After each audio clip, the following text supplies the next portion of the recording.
Querida audiencia, bienvenidos a Hidalguense Radio y Televisión. Estoy muy agradecida por estar esta noche con ustedes y quiero dar comienzo a mi programa explicando que hoy tenemos un encuentro muy especial, un encuentro entre dos medios de comunicación, radio y periódico digital.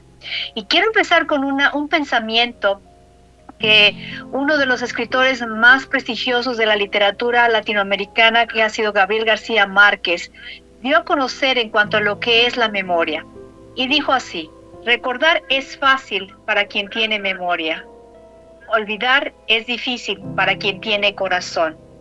Si se dan cuenta, es un pensamiento muy profundo, porque recordar es muy fácil y todos podemos recordar. Olvidar es difícil para quien tiene corazón. Con esta apertura yo quiero dar inicio a mi programa radial esta noche, dándoles nuevamente una bienvenida y invitándolos a que se conecten conmigo los lunes a las 7 de la noche, todos los lunes, todos los miércoles a las 8 de la noche y los sábados a las 8 de la mañana. Recuerden que estoy transmitiendo mi programa llamado María G. Frías Medina, la voz de la memoria desde Houston, Texas, para el mundo. Por eso me siento tan agradecida porque me permiten encontrarme con cada uno de ustedes estos días, esta noche, en esta estación radial llamada Hidalguense Radio y Televisión. Les envío un saludo a México y todos los países que están conectados en esta noche. Y como de costumbre, estoy sumamente feliz de estar aquí ante ustedes desde la ciudad espacial en Houston, enviándoles un cordial saludo, un abrazo grande donde quiera que ustedes nos sintonicen. Y bueno, feliz porque hubo una gran fiesta el día de ayer. México pasó a la siguiente etapa del Mundial y bueno, ha sido un gozo y alegría para todos los mexicanos donde quiera que nos encontramos. Bienvenidos a este quinto programa radial. Como lo mencioné, un encuentro entre dos medios de comunicación, Hidalguense Radio y Televisión y el periódico digital Punto Bajío. Hoy viviremos una experiencia muy especial. Dos medios de comunicación mexicanos que se unen gracias a la tecnología. De hecho, estamos conectados a través de la tecnología. Con esto podemos decir que la distancia dejó de existir, ya no hay fronteras, no hay límites, porque existe un compromiso de unirnos, de informar, de difundir la cultura y compartir historias que merecen ser escuchadas. Esta noche tengo el privilegio de compartir con ustedes un encuentro muy importante. Es un espacio donde vamos a tener una entrevista radial. Pero el periódico digital Punto Bajío va a hacer esta entrevista directamente aquí en este programa hacia su persona. Voy a darles a conocer un poco de la trayectoria del periódico. Es uno de los periódicos más importantes en la región del Bajío mexicano. Quiero expresar mi reconocimiento a su fundadora y directora general, la señora Elizabeth Garfias Vargas. Ella es una periodista queretana con una destacada trayectoria profesional, quien durante más de 20 años ha sido parte del equipo del periódico de noticias Punto Bajío, uno de los medios de comunicación más importantes del estado de Querétaro. Además de su labor periodística, ella es miembro de la Asociación de Mujeres Escritoras de Querétaro, ¿sí? Así como ustedes lo escuchan, es miembro de la Asociación de Mujeres Escritoras de Querétaro. Actualmente tiene un libro que está publicando, que ya está en promoción, y lo va a presentar en estos días ante la audiencia, ante los lectores, y pronto lo dará a conocer en las redes sociales. Para mí es un honor el haberla conocido porque ella es una persona que está constantemente activa en diferentes consejos empresariales y forma parte del Club de Rotarios, donde ella continúa impulsando proyectos de servicio y desarrollo comunitario. Antes de esta fecha, ella era la presidenta del Club de Rotarios de la parte de Querétaro y el Bajío, y ahora ella dejó su posición para que otro continúe con su labor. Por lo tanto, quiero decirles que ella es una persona que respeto con mucho cariño y que ella es una persona sobresaliente, no solo como persona, sino como mujer y como empresaria. Esta noche, desafortunadamente, no estará presente con nosotros. Le ha pedido a una de sus asistentes, a su equipo de trabajo, la licenciada Ana Arzate, que la represente esta noche en esta entrevista radial. Y me siento muy honrada de tener a Elizabeth conmigo esta noche para que ella pueda llevar a cabo esa representación de transmitir la cultura de México y representarlo en su periódico El Punto Bajío. Por lo tanto, voy a ceder el micrófono para que Elizabeth nos pueda hablar, Ana, nos puedas hablar de ti, que te podamos conocer, y después de ti continúo con el micrófono. Bueno, pues, muchas gracias por esa presentación. Un saludo a ti, a todo tu equipo detrás de este magnífico programa y claro, también un saludo a toda la audiencia. Como ya bien me presentaste, yo soy la licenciada Ana Arzate, colaboro con el periódico ya desde hace unos 6 años aproximadamente, ya en este bonito medio, conociendo a muchas personas. Por ejemplo, usted, escritora, un gran ejemplo seguramente para muchas mujeres y también, ¿por qué no?, hombres de todas las edades. Aquellas personas que buscan en los recuerdos y en la memoria, pues, respuestas que no sabían que necesitaban. Un poco sobre mí, pues, soy mexicana, me gusta decir que de varias raíces, porque mi madre es guerrerense, no sé si ustedes sepan, Guerrero también tiene una cultura riquísima, donde llegaron incluso chinos, españoles y africanos, entonces, una amalgama que ya se me imaginarán. Mi padre también, él también, ¿no? Él más bien es del Estado de México, ahí también confluyeron otras culturas, y pues bueno, yo que nací en el Estado de México, pero viví varios años en Guanajuato, y ahora un poco en Querétaro, entonces me gusta pensar que soy una persona que tiene muchas mezclas ahí, 100% mexicana, pero muchas mezclas culturales. Hoy pues me dedico al periódico y también a otros quehaceres, que en este momento pues no van al caso, pero esa sería mi persona y esa sería quien me va a hacer unas cuantas preguntas que espero sean un poco difíciles de contestar para que la audiencia pueda seguirla conociendo. Pues. Sería todo. Muchísimas gracias, Ana. Yo estoy complacida de tenerte en nuestro programa. Para que sea más fácil la transmisión y sea más limpia, te voy a pedir que tú puedas colocarte frente a tu micrófono para que las personas puedan escucharte sin interrupciones. Te agradezco mucho el que estés esta noche. Y bueno, como ustedes ya saben, yo soy la escritora memorialista María Frías Medina.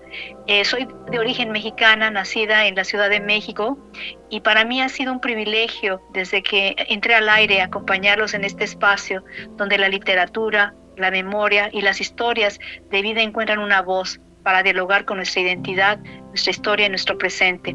Y en esta noche, pues para mí es un honor tener esa joven sobresaliente, como ella dice, de todos lugares, y eso me hace saber la variedad cultural que tenemos en México. No solamente podemos ver a México como un país complejo, que lo es, pero en realidad la mezcla y lo que somos es igual de compleja pero hermosa, que podemos llevar donde quiera que nosotros vayamos.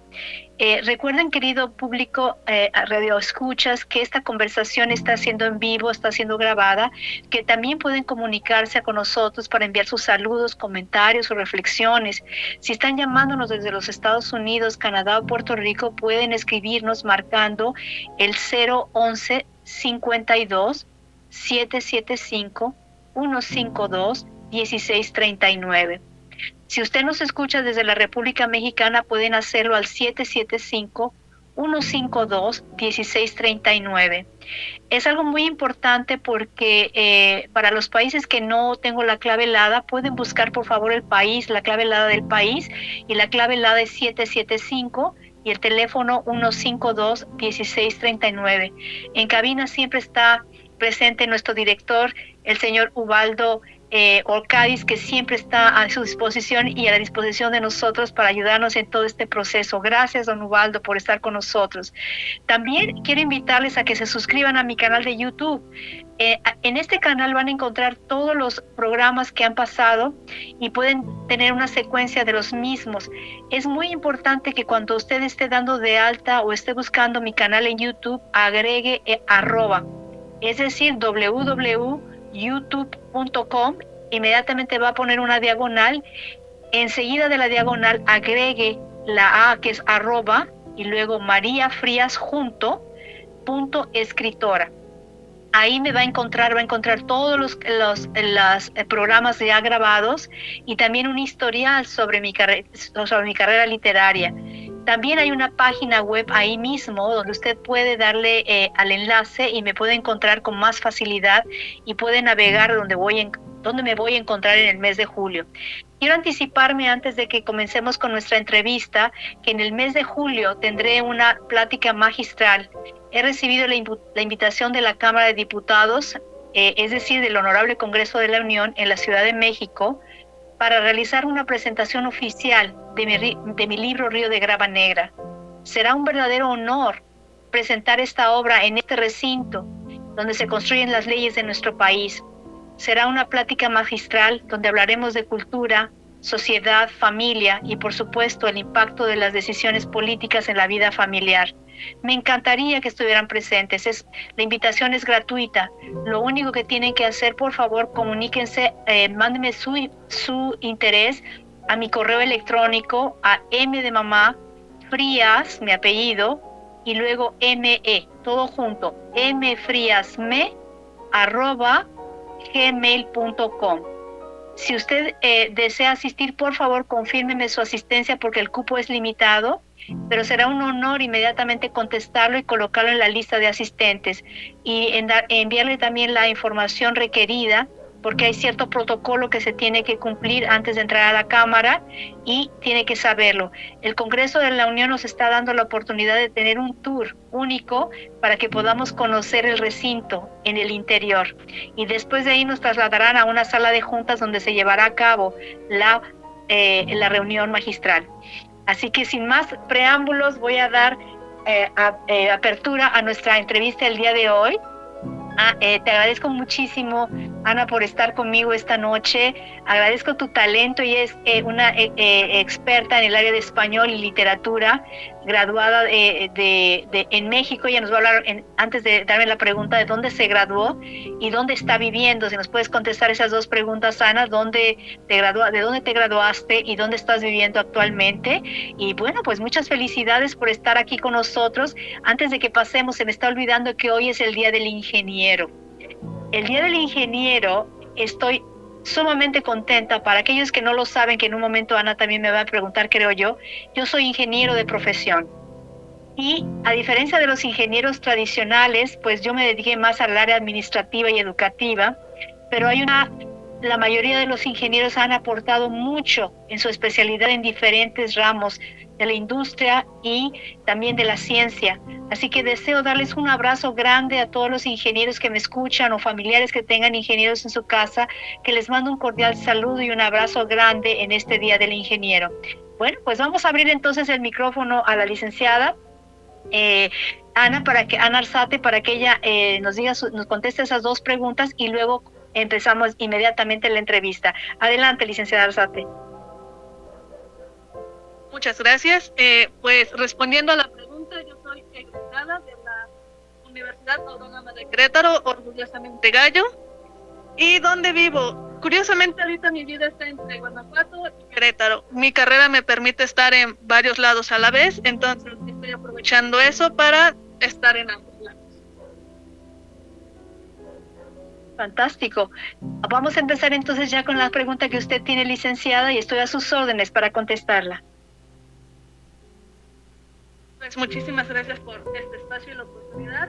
Mi primera pregunta, espero no sacarla mucho de rumbo, sacarla mucho de ritmo, sería escritura. Usted, de hecho, ¿cuándo se dio cuenta que era escritora memorialista? ¿Cuándo le pudo dar etiqueta a todo lo que hacía? Y al saberlo, ¿diría que se sumergió más en ello?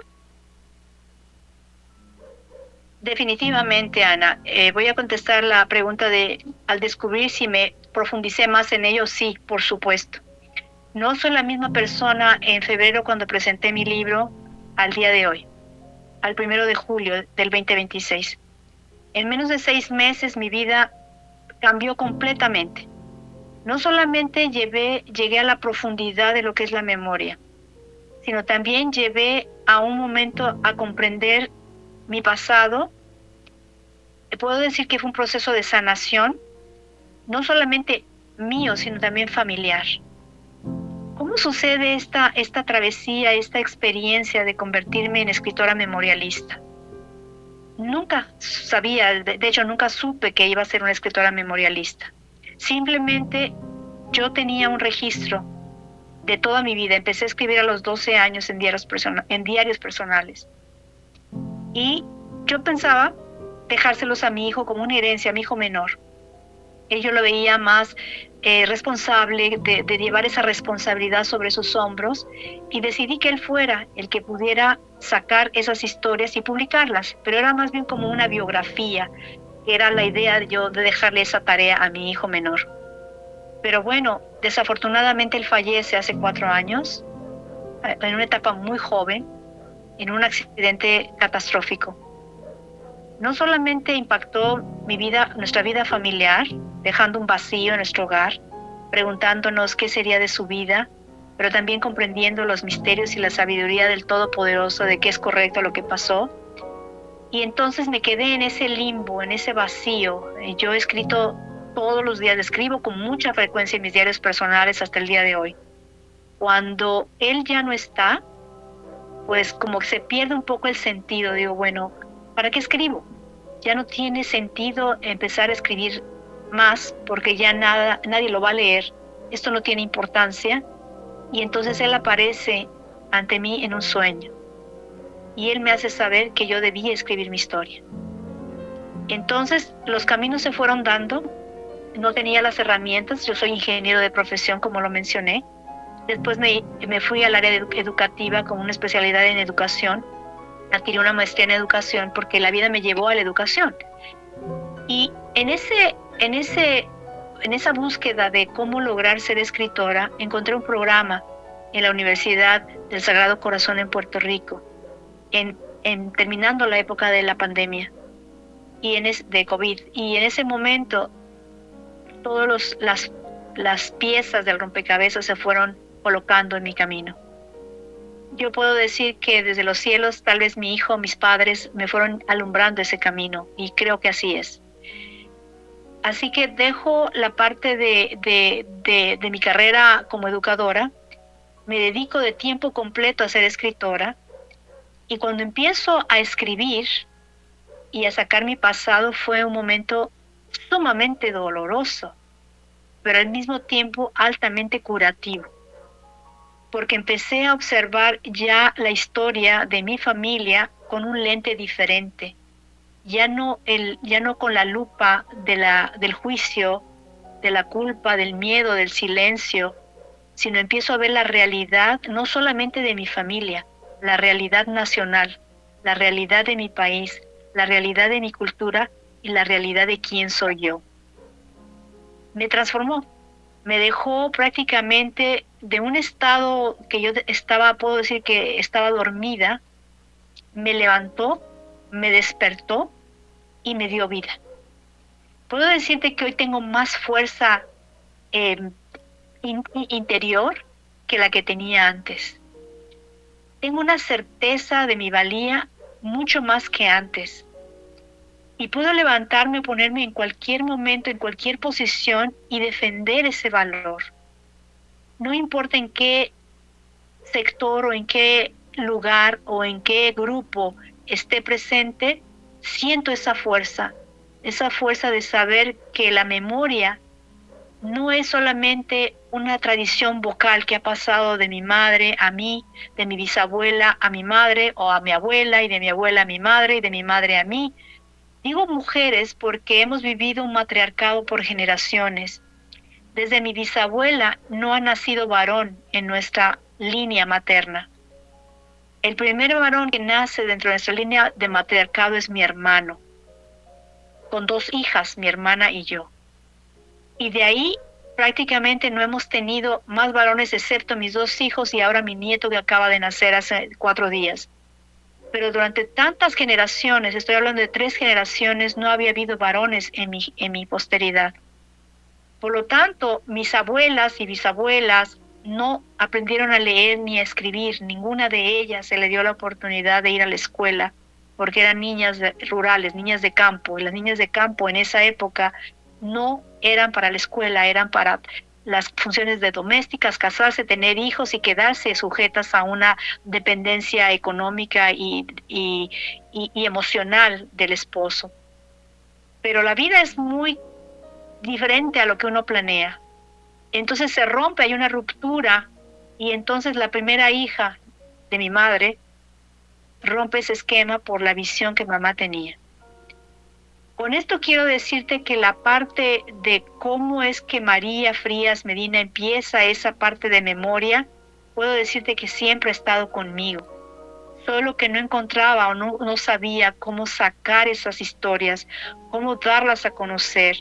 Y por supuesto, lo que más marcó mi trayectoria o mi historia fue lo que sucedió el 2 de octubre de 1968 en la Plaza de las Tres Culturas, en ese momento de ignominia donde se masacraron, se asesinaron a miles de jóvenes, madres, padres que estuvieron presentes en ese día.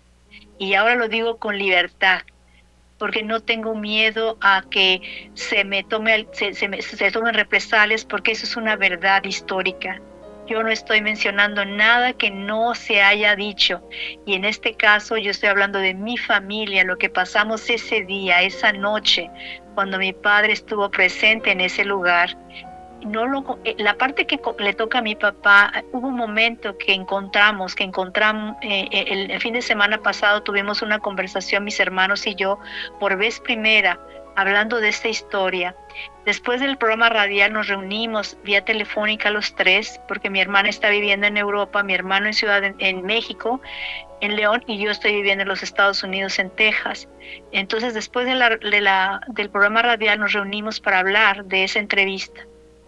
Mi hermano por vez primera dio su testimonio en radio, pero luego detrás del radio nos hizo saber que mi padre le confesó que cuando estaba huyendo de la Plaza de las Tres Culturas, su amigo fue el escudo para que él viviera. El que recibió la bala fue su amigo y murió en el instante. Y así, esa historia ha pasado con muchos que vivieron ese momento de violencia política que no se puede volver a repetir en nuestra nación. No, México no fue creada, no fue institucionalizada para ser recipiente de muerte. Ha sido creada, ha sido preservada para ser una nación de paz, de amistad. Y hoy lo vemos en el mundo entero. Los visitantes que han venido a México a ver el Mundial, no he escuchado ni un solo comentario de que digan que México no es hospitalario, es todo lo contrario. El país más feliz, más hospitalario, más bueno que existe en el mundo de los que ellos ya han conocido. Eso somos, eso es memoria. Este evento histórico que yo narro en Río de Granada Negra es histórico, pertenece a mi familia, me pertenece a mí y ahora le pertenece al mundo. Espero que haya podido contestar tu pregunta, Ana. Claro que sí, una excelente respuesta, ¿qué puedo decir? Hay mucho de dónde sacar de ahí, muchos temas, es muy rica su respuesta, lo cual agradezco bastante.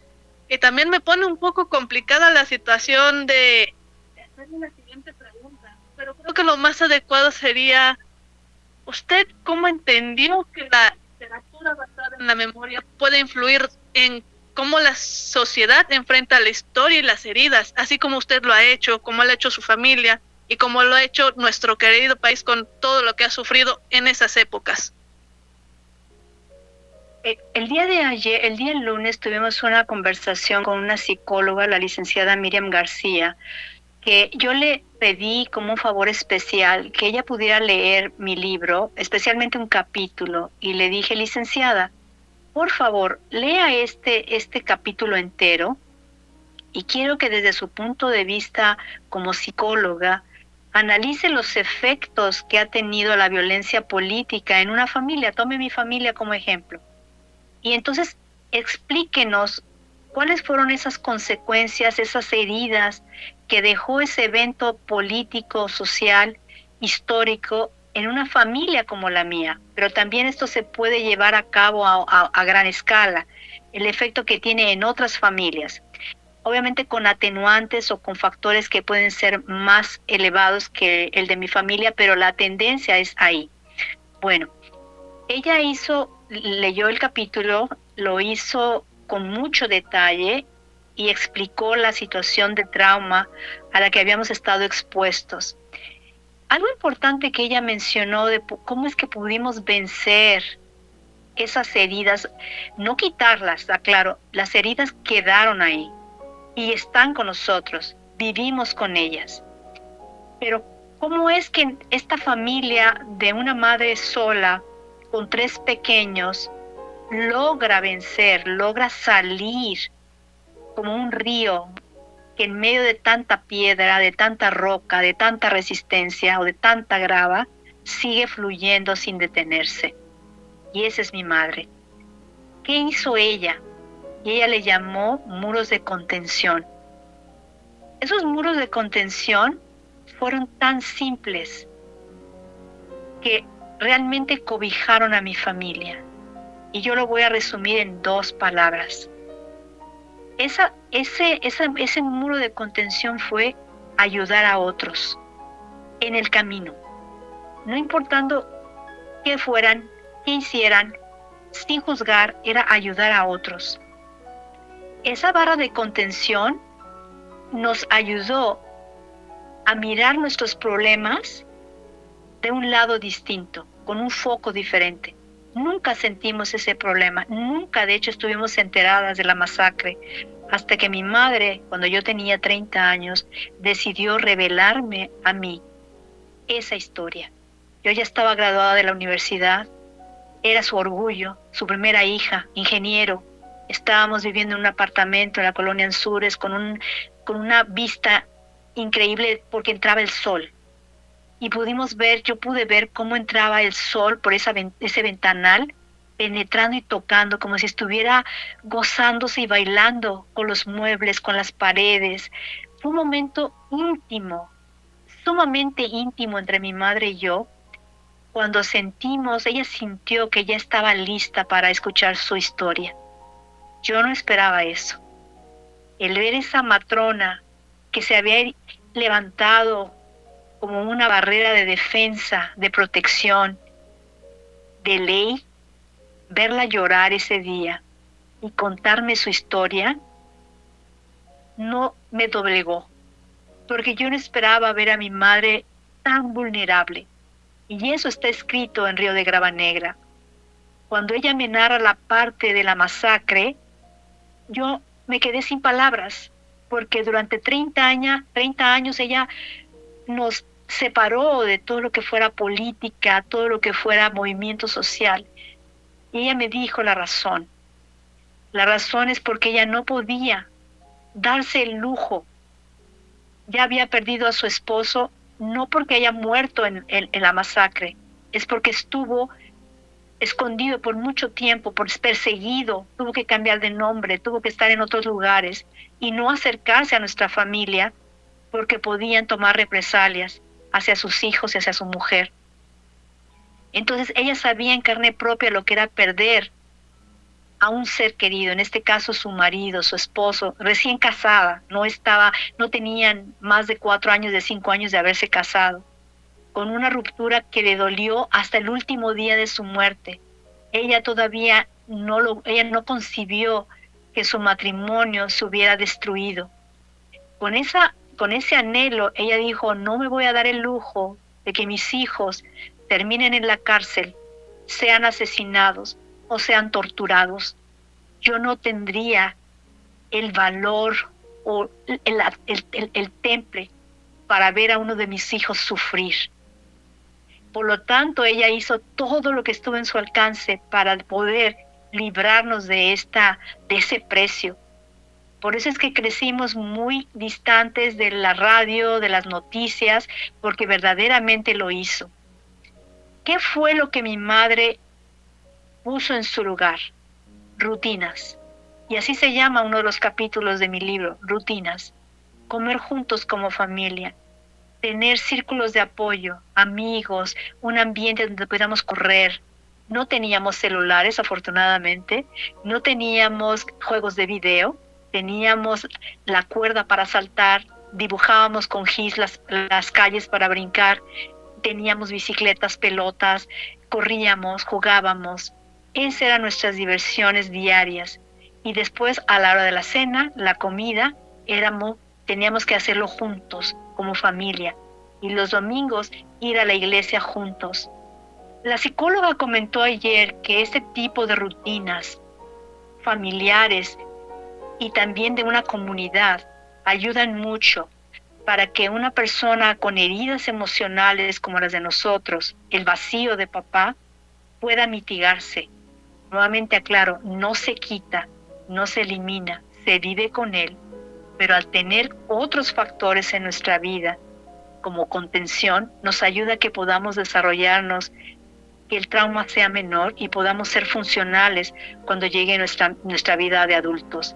Por eso es que fuimos 3 destinos, completamente en rumbos opuestos, en países distintos, y cada uno gira en torno a su propio mundo, gracias a las bases que mi madre dejó para contenernos del dolor, de la persecución, incluso de la muerte. Una respuesta increíble, escritora. De hecho, me recuerda mucho que nuestras vidas, lo que vemos como nuestro presente, cuando lo vemos desde la perspectiva del otro, puede ser mucho más grande de lo que esperábamos. Puede ser incluso más impactante, puede tener más peso del que nosotros esperábamos cuando vemos desde la mirada del otro. Toda la fuerza que ocupan también los padres para poder lograr que sus hijos vivan una vida feliz, una vida sana, en la que ellos tienen que a veces sacrificar mucho para lograr que otros puedan vivir mejor. Y de hecho esto me lleva a pensar, ¿usted qué responsabilidad sintió al convertir todos estos recuerdos íntimos en testimonios que buscaban dialogar con la historia del país? En testimonios que narran ciertas verdades que no solo se vivieron en su familia, sino saber que también podían impactar en la vida de otras personas, recordarles estos momentos, o incluso hacerles pensar de, mi familia estuvo ahí y yo no supe qué pasó. ¿Qué responsabilidad sintió usted al escribir todo esto, todas estas memorias y recuerdos? Gracias, Ana, me encanta. Voy a contestarte parte de esta pregunta con una canción intermedia. Quiero que la escuches con atención y le des clic al enlace que te envié de la estación para que puedas escuchar esta melodía que se llama Huellas de Memoria. En cuanto termine la canción, vuelvo nuevamente a la audiencia, vuelvo con ustedes, Radio Escuchas, y contigo, Ana, para que conteste esta pregunta en base a esta canción. Entonces vamos a pausa, voy a pedir por favor a Cabina que nos pueda colocar la canción Huellas de Memoria y regresamos en un momento en cuanto la canción termine. Apagamos micrófonos y Cabina puede comenzar.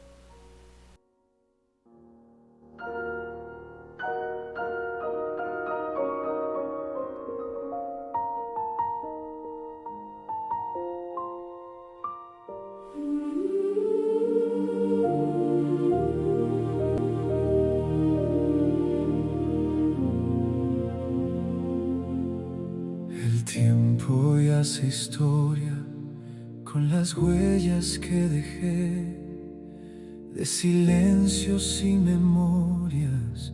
Hoy la luz puedo entender. Voy alzando mi camino junto al de otros que también guardan lágrimas de infancia que nadie pudo detener. Son senderos paralelos que el dolor entrelazó, pero el cielo con justicia cada herida contempló.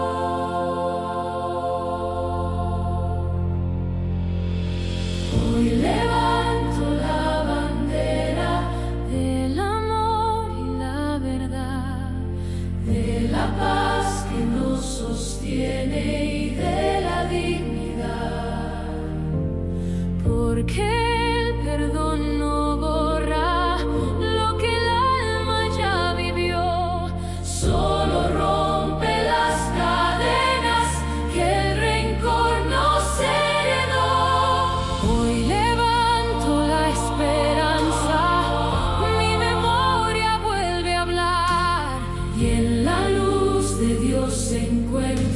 la fuerza para sanar.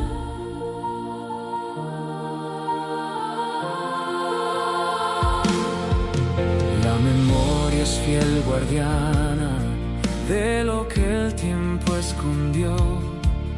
Cada lágrima sembrada en la historia floreció. Nada queda para siempre bajo el velo de la oscuridad. Cuando Dios enciende el alba, brilla toda la verdad. Ante las cortes del cielo, Un día brillará la justicia y la misericordia, de la mano caminarán, y la voz de nuestros pueblos que jamás se apagará, como un río de memoria hasta el mundo llegará.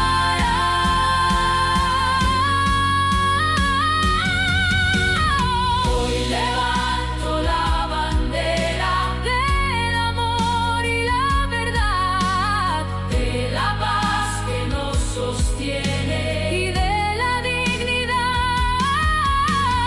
porque el perdón no borra lo que el alma ya vivió, solo rompe las cadenas que el rencor nos heredó. Hoy levanto la esperanza, mi memoria vuelve a hablar, y en la luz de Dios encuentro la fuerza para sanar. Hoy levanto mi memoria sin temor y sin rencor, que florezca para siempre la justicia junto al amor, que la paz abrace a los pueblos, que la verdad nos haga libres, que el perdón transforme la historia y que el amor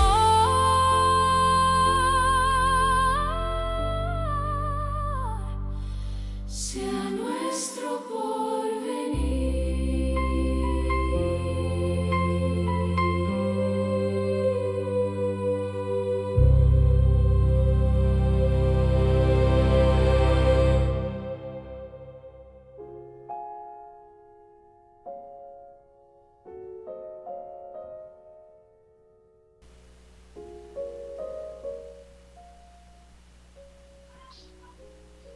Querido Radio Audiencia, agradecemos muchísimo que se hayan nuevamente regresado con nosotros a Hidalguense Radio y Televisión. Soy María G. Frías Medina, hablando desde la ciudad de Houston en mi programa radial Memoria, la voz de la memoria desde Houston y para todo el mundo. Estamos en este momento con la licenciada Ana Arzate, periodista, entrevistadora del periódico El Bajío, y es un honor estar con ella esta noche. Antes de contestar la pregunta que ella nos hizo antes de la pausa, quiero mandar saludos especiales a todos aquellos que nos han conectado esta noche.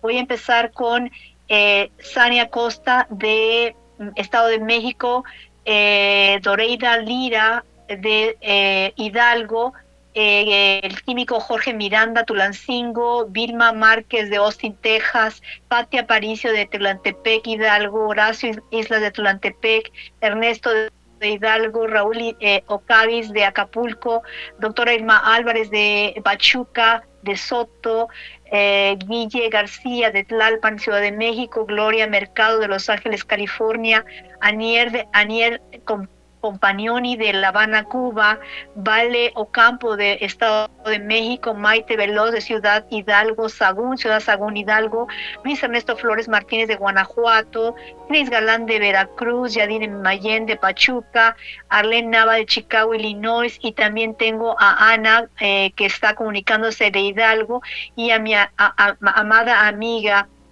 María Meléndez de Puerto Rico. Estoy muy agradecida por su sintonía.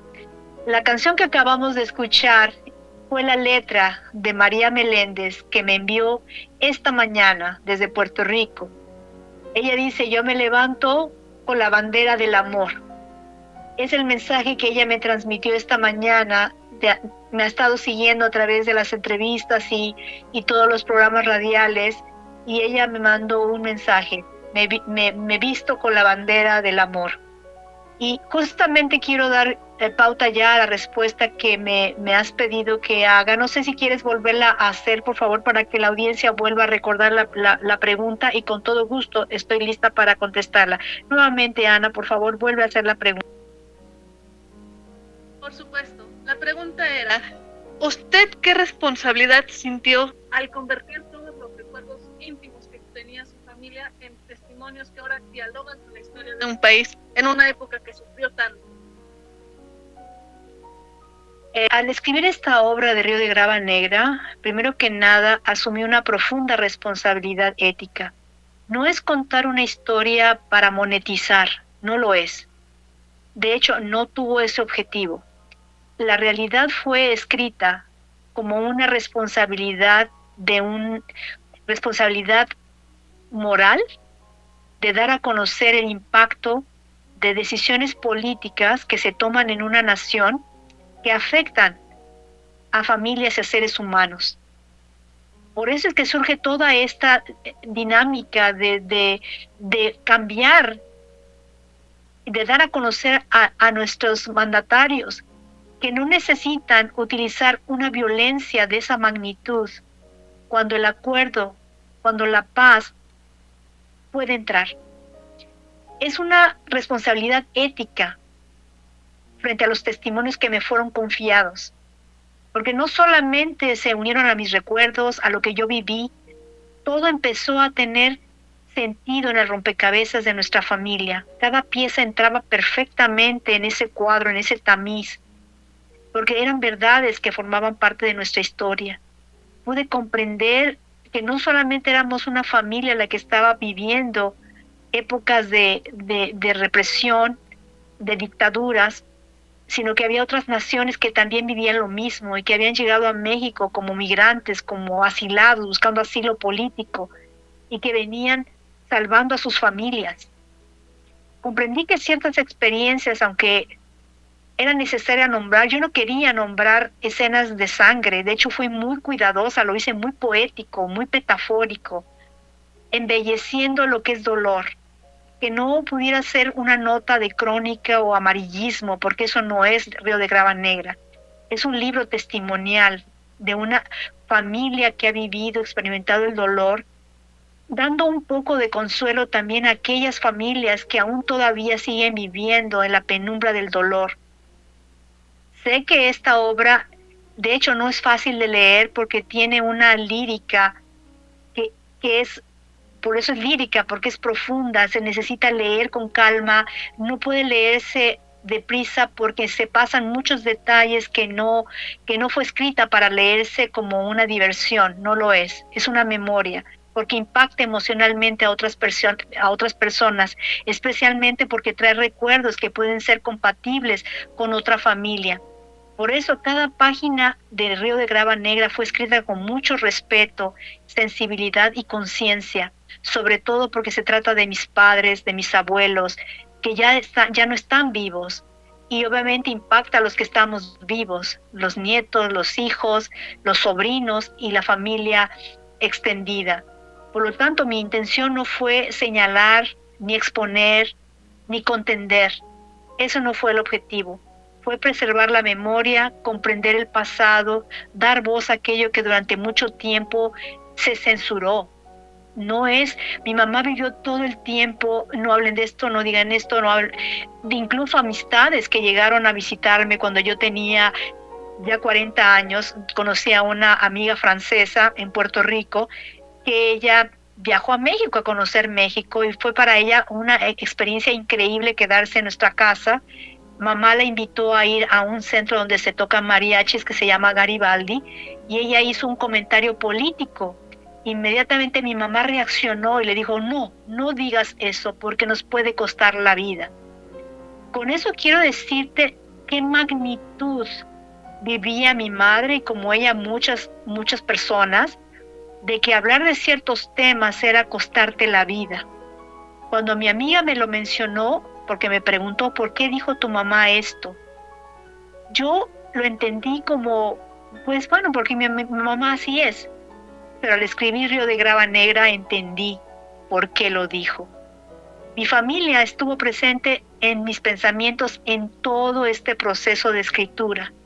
Tuve que ser muy meticulosa en las palabras que decía para cuidar también su intimidad, no invadir su presencia, invadir sus memorias, sino solamente centrarme en el yo en primera persona y narrar esta historia como un personaje que era testigo de lo que se estaba viviendo.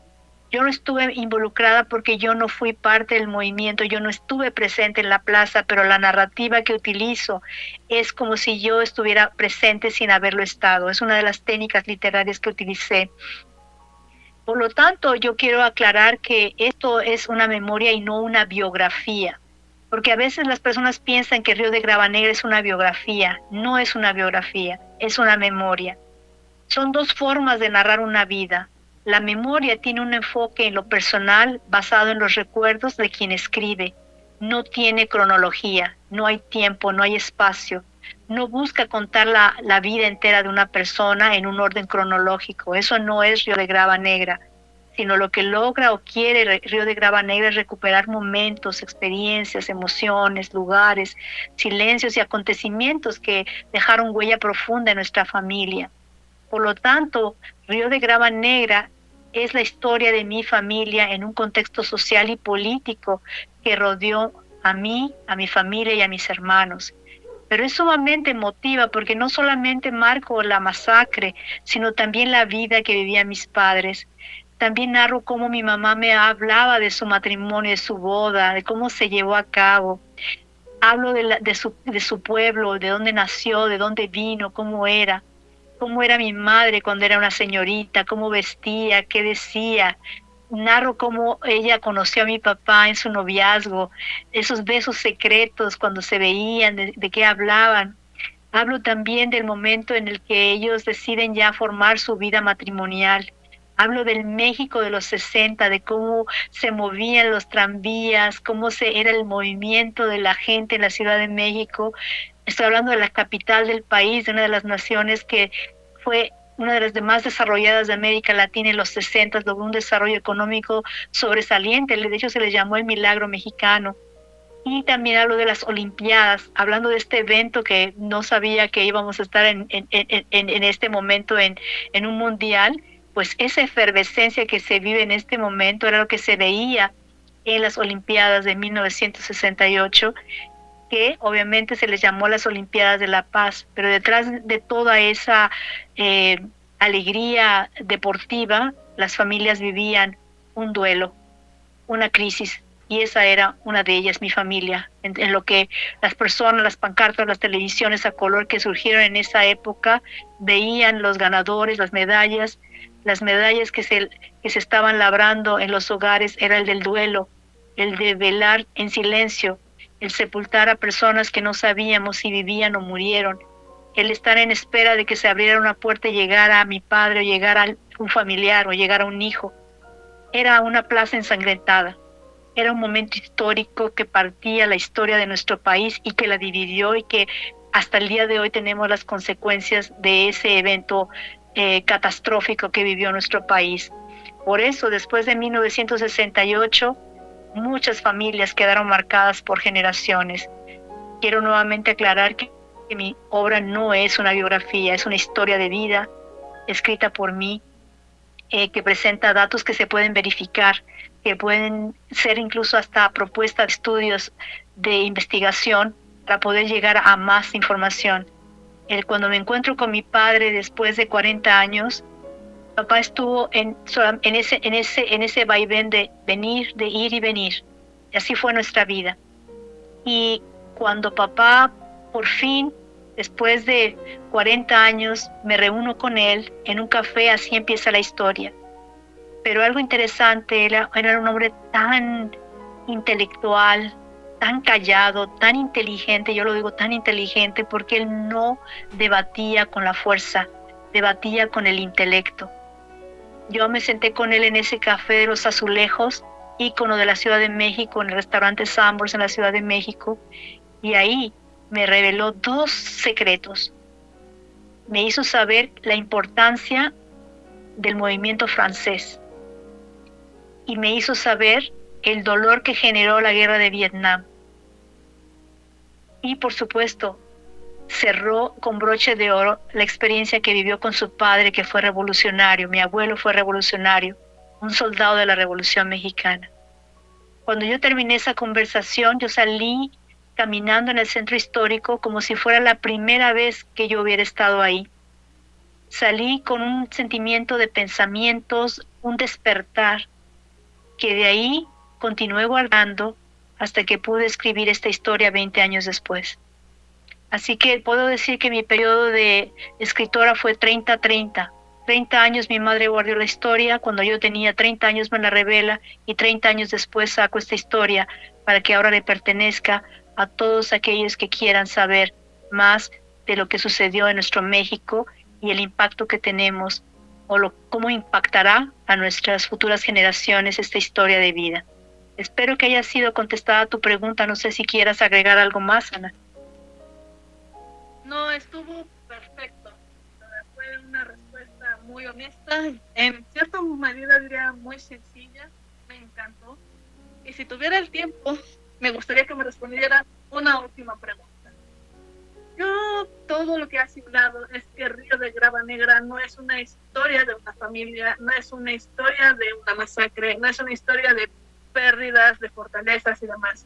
Podría decir que es una historia de amor, de resiliencia, de seguir adelante, pero me gustaría saber usted qué es lo que espera que estas nuevas generaciones que no vivieron de esto, que tal vez solo lo han escuchado como eso pasó en el pasado, eso ya no es ahora, o incluso de personas que no lo vivieron de cerca porque no estuvieron ni ellos ni sus familiares cerca. ¿Qué esperaría que estas personas encontraran en su relato? Excelente pregunta. Ya tengo la respuesta perfecta. Los jóvenes no necesitan regresar al pasado. Necesitan saber el pasado, no para cometer los errores que tanto escuchamos, ¿no? No, necesitan conocer el pasado para que hoy en día puedan vestirse de su presente. Nuevamente aclaro, necesitan conocer su pasado para vestirse de su presente. El presente que tenemos en este momento es una nueva revolución.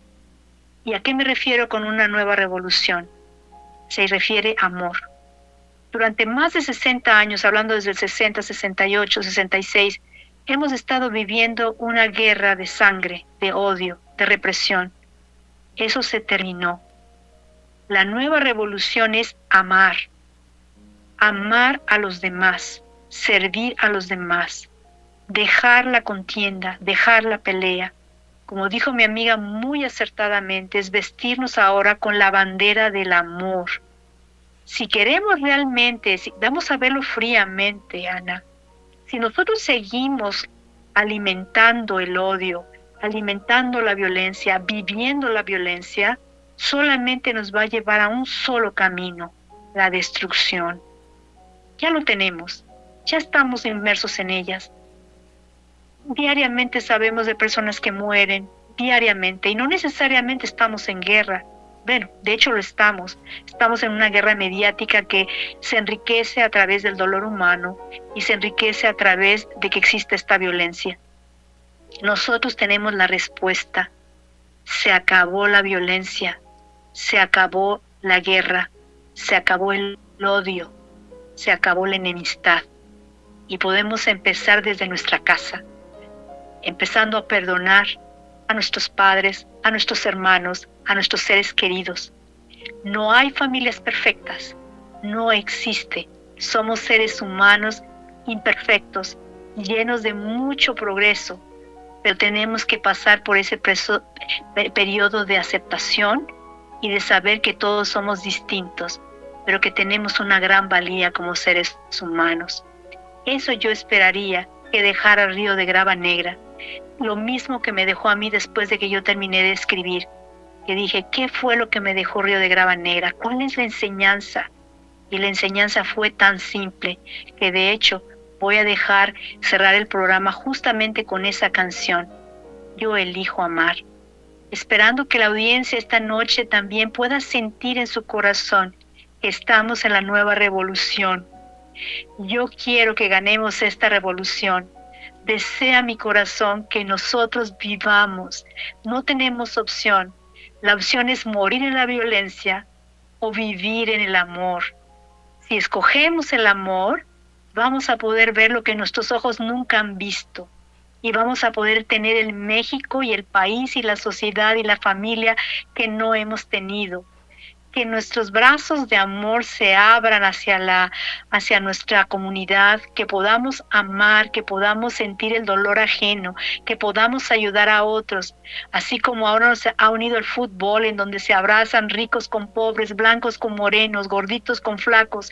Eso es lo que necesita nuestra sociedad, una unidad donde somos uno en amor, uno en cordialidad, uno en ciudadanía, uno en todo.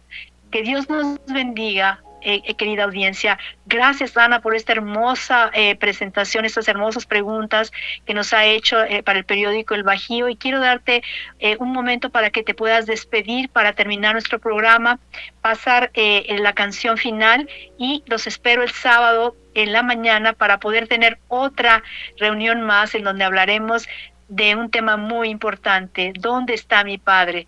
Tendré esa respuesta para ustedes para poder hablar claramente dónde está mi padre. Y vamos a cerrar entonces con nuestra invitada especial, Ana Arzate, que se pueda despedir del programa. Pues muchas gracias por este espacio, muchas gracias por sus respuestas. Espero que el público también haya disfrutado de esta dinámica, de conocerlo un poco más, de conocer desde su perspectiva todo lo que ha sido este proceso. Es un programa muy interesante, muy rico. Espero yo haber aportado un poquito en eso y que la audiencia lo haya disfrutado. Y pues muchísimas gracias por su tiempo, muchísimas gracias por su atención y espero que tengan una excelente noche. Hasta luego. Gracias, Ana, muy amable. Y para terminar, quiero mandar los saludos finales para Yadira Mayen, Arlene de Chicago, y para todos aquellos que no pudieron comunicarse por cuestión de saturación de la red, pero están en nuestro corazón. Que Dios los bendiga esta noche, que podamos llevar la bandera, envolvernos en la bandera del amor, y que tengan una fabulosa semana. Y nos vemos el sábado a las 8 de la mañana para el programa radial del sábado, ¿Dónde está mi padre? Gracias, querida audiencia, y cerramos el programa con la canción Elijo amar. Gracias, muchísimas gracias a nuestro director Ubaldo Cádiz. Que tengan una buena noche. Gracias, Ana. Buenas noches.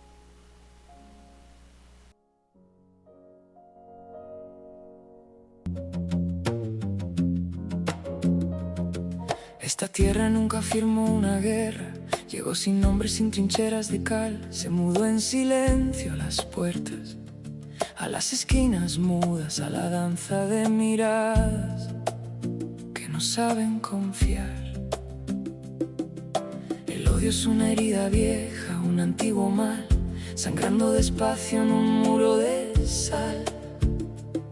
No hablo del ruido de las balas, ni del polvo tras la explosión. Hablo de esa grieta que aprendimos a perpetuar por la indiferencia. Porque es más fácil cerrar la ventana, es más cómodo justificar el rencor, normalizar el miedo como si fuera abrigo y celebrar el odio como identidad. Pero en esa fractura se abren abismos y nos perdemos todos en lo mismo, bajo la oscuridad. Hoy elijo amar, aunque me cueste todo el caminar. Hoy elijo ser persona, hoy elijo amar antes que al bando. Solo tú. Hoy elijo amar, esta es la nueva revolución, sin bombas, sin ley. Solo tú.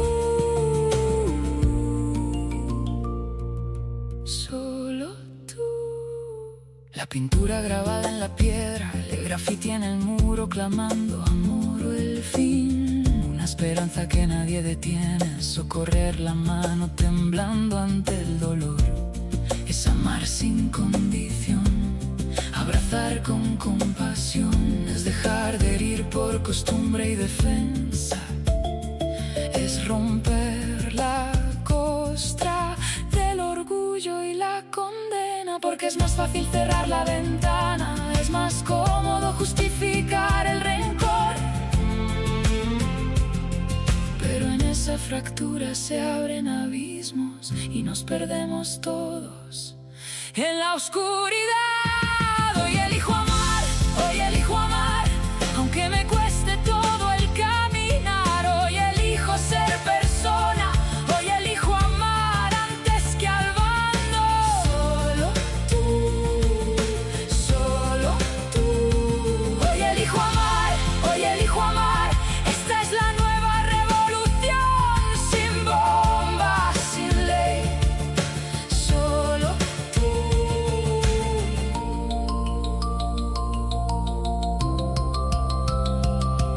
Hoy elijo que me duela lo humano. Hoy me quedo aquí con la mano abierta, con el pulso limpio, aunque tiemble el piso, aunque me cueste todo, aunque cambie el camino yo escojo.